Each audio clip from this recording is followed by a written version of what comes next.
What if I told you that you could go to school to play video games instead of taking tests or doing meaningless assignments? Well, that is what I'm going to tell you. Many excellent researchers, myself included, believe that games are the next step in education. Let's get to it. Daphne Bavillier, professor of brain and cognitive sciences at the University of Rochester, is exploring how exposure to consistent game playing is affecting brain plasticity and brain function. Her research suggests that playing video games on a regular basis can alter a player's attention skills. Skills that are enhanced by action video game training include low-level vision owing to enhanced contrast sensitivity function, various aspects of attention, such as monitoring several objects at once or searching through a cluttered scene, more complex task constructs such as multitasking and task switching, and a general speeding up of perceptual processing. In another study, she aimed at answering the question, are gamers better than non-gamers at not getting visually distracted because of gaming? After doing the control study, she found that yes, gamers have better focus and better visually selective attention. By studying how various video games affect brain function, Bavillier and her colleagues at the University of Rochester hope to determine how performance can be altered by experience, the length of game playing, and to characterize the factors that favor the transfer of learning, in other words, to identify the aspects of video games that help people learn. These ongoing behavioral investigations are combined with brain imaging techniques, including MRI and fMRI, to allow for a more direct characterization of the brain systems that are modified by video game playing. But why should games be used in the classroom? There are a number of reasons, besides the fact that they're fun. Games encourage exploration. Great games encourage players to try without fear of failure. Schools create a high-risk environment. They punish failure and make students fear making mistakes. Mess up a test or a project and your grade falls. Games, on the other hand, provide a very low-risk environment. Fail a mission and you'll probably just have to play it again. Games are replayable. They allow players to try over and over again. When's the last time a teacher allowed you to replay a test? This replayability allows players to try different techniques when approaching a challenge. It encourages them to mix up their play and think creatively. Games also provide immediate feedback, allowing players to quickly evaluate and adjust their play style. Unlike a school assignment where you may have to wait between days and weeks to get a feedback, a game will immediately tell you what you're doing right and wrong. Researchers have noted that another advantage of games is the leveling system. Many games work in levels. The player is required to beat the current level to progress to the next. This could not only provide an easy method of tracking progress, but could also allow students to move at an individualized pace.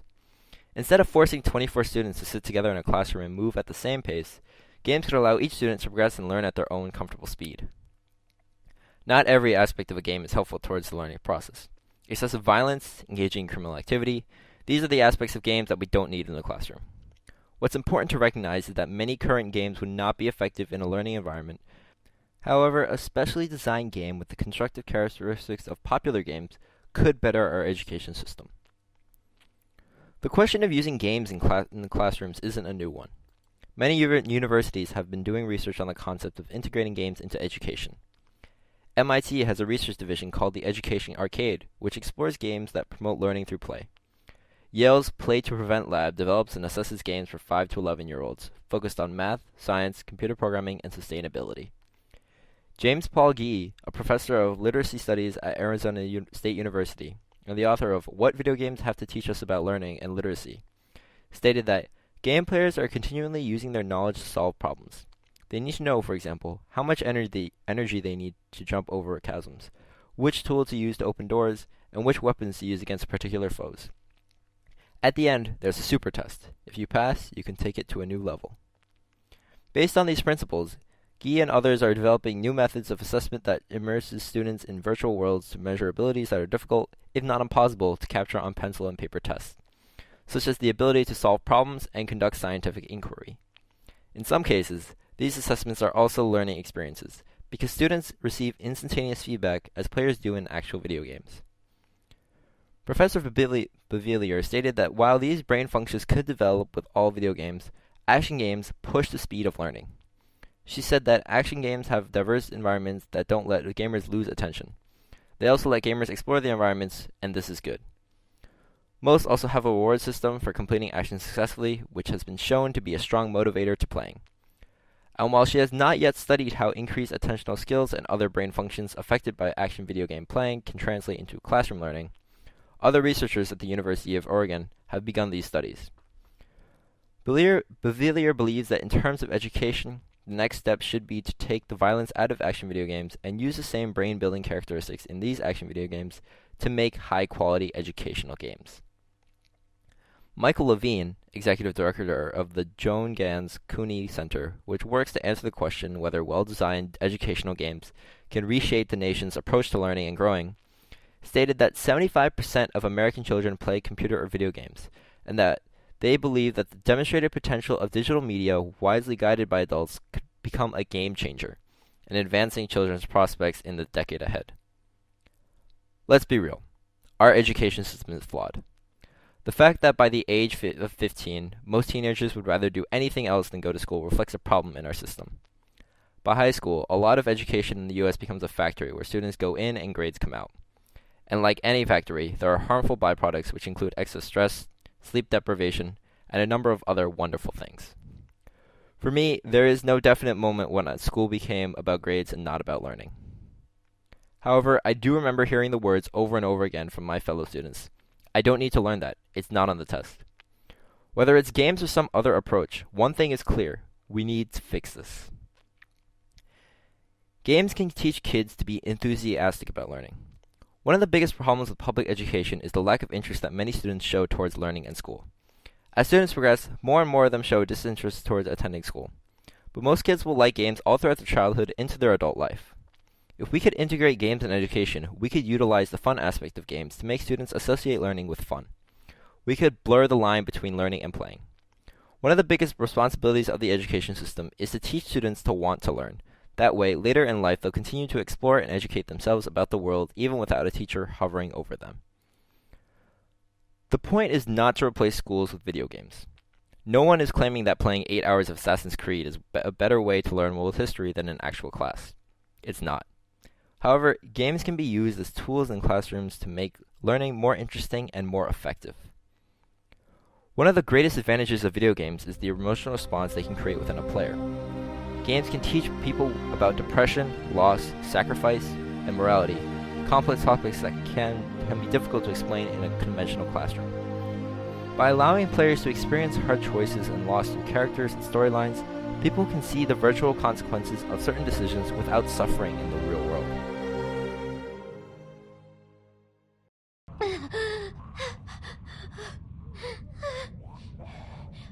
I did it. I got him. Great, Clem. Good job.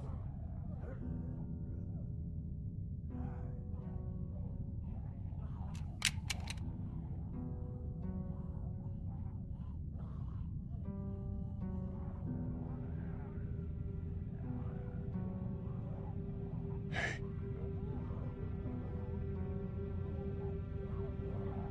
My turn, honey. If I do, it won't be good. No, you can't. You can't do that. Trust me, Clem. I don't want to. I'm trying. I'm trying. My parents. It's so horrible. I can't imagine, Sweet Pea. And now, you? Please. Please don't be one of them. Please don't become a walker. There's only one thing you can do. You know that. I don't know if I can.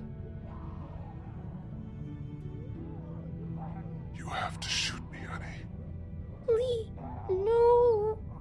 It's okay. It's okay. Back in Macon, honey, I had to kill my brother. After he turned. I didn't know that. It was terrible, sweetie. You just have to do it. I know you can. But... I hated seeing him like one of them. And I don't want you to see me like that. And I don't want to hurt you. Please, Clem. Okay, Lee. I can do it. I can. I'll miss you. Me too.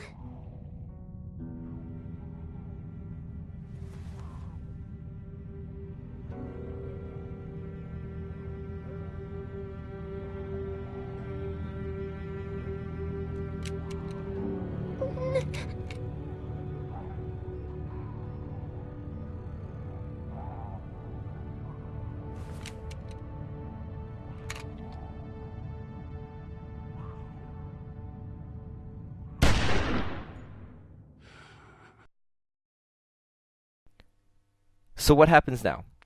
Most of the games that exist today aren't quite ready to be put in a classroom. However, with development and a few tweaks, video games could become an integral part of what we know as school. Imagine if you could learn by playing games and having fun, where your kids don't come home saying, "I hate school," or "We don't learn anything there," because they're bored or don't care. What if being in school was as fun as playing Smash or Halo, and school encouraged you to explore the world, keep trying, and have fun while doing it? Think about it.